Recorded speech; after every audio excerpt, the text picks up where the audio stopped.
Assalamualaikum warahmatullahi wabarakatuh. Baiklah, sebelumnya perkenalkan kami dari kelompok 9 yang terdiri dari Rizky Putri Utami dan Sherwinda.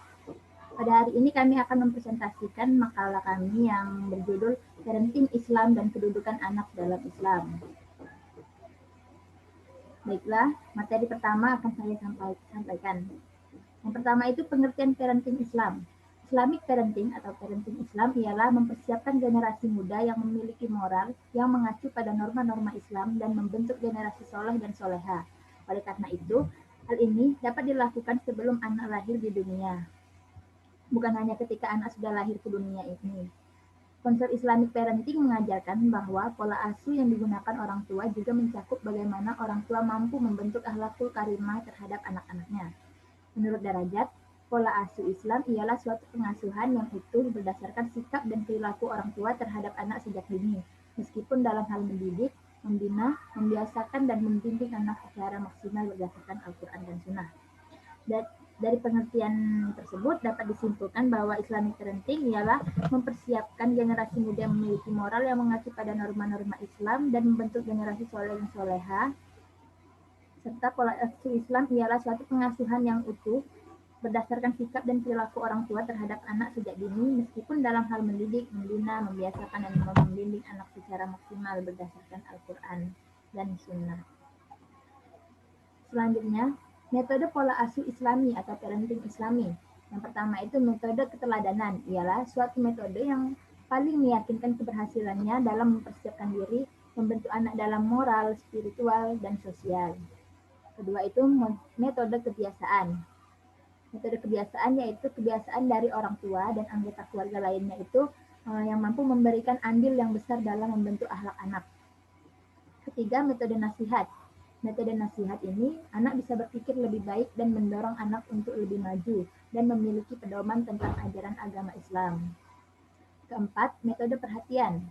Nah, dalam metode perhatian, orang tua harus selalu memperhatikan perilaku anak-anaknya. Apabila anak melalaikan kewajiban, maka orang tua akan mengingatkan anak dengan bahasa yang halus. Yang terakhir yaitu metode hukuman.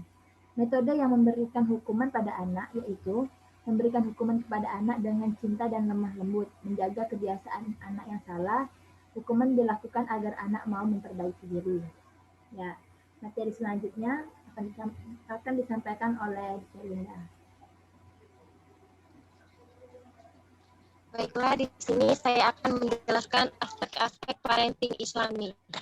Yang pertama itu aspek pendidikan psikologis dan mental, yaitu ada 3. Yang pertama, menanamkan kegembiraan, bermain, dan bercanda pada anak. Yang kedua, memenuhi rasa kasih sayang pada anak. Yang ketiga, memiliki budi pekerti. Yang kedua, pendidikan keimanan dan syariat agama Islam. Yang pertama, menanamkan dasar keimanan dan syariat Islam. Yang kedua, mengawasi dan salawat 5 waktu. Yang ketiga, mengajarkan anak untuk sedekah. Yang keempat, memotivasi anak untuk menjalankan puasa Ramadan. Yang kelima, menjadikan anak gemar membaca Al-Quran. Aspek yang ketiga, pendidikan akhlak dan sosial. Yang pertama, mengajarkan anak melalui etika teladan. 2. Menanamkan anak untuk menjauhi sifat iri dengki. Yang ketiga, menanamkan anak memiliki adab. Yang keempat, membiasakan anak mengucapkan salam. Yang kelima, memerlukan anak dengan adil.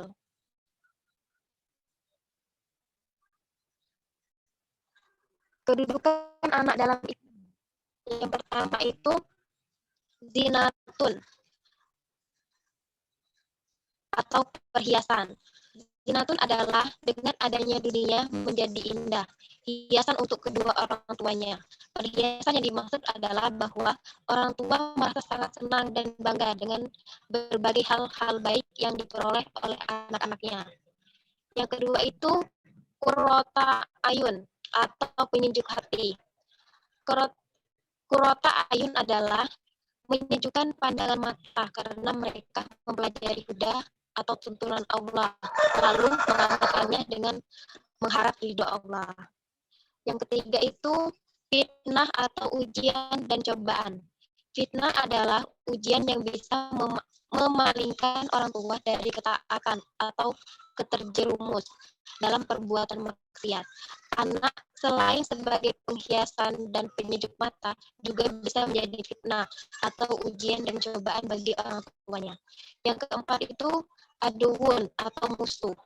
Aduun atau musuh orang tuanya adalah anak yang melainkan bahkan menjerumuskan orang tuanya untuk melakukan perbuatan-perbuatan yang tidak dibenarkan oleh agama.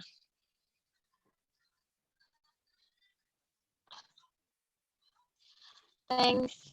Wassalamualaikum warahmatullahi wabarakatuh.